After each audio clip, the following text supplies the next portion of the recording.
You ask Tiger to calculate. This deals with linear inequalities with one unknown. The final result is f greater than 2. Let's solve it step by step. Swap sides.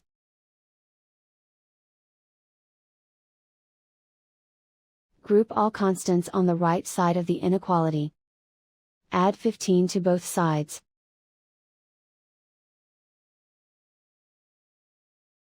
Group like terms.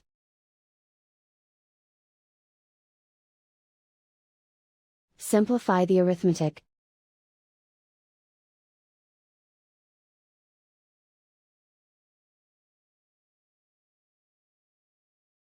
Isolate the f. Divide both sides by 19.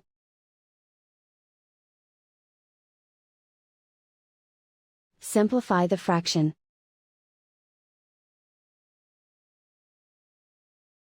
Find the greatest common factor of the numerator and denominator.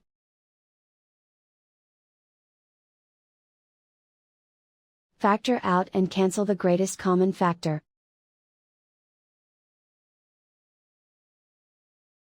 Plot the solution on a coordinate grid. And so the final result is f greater than 2.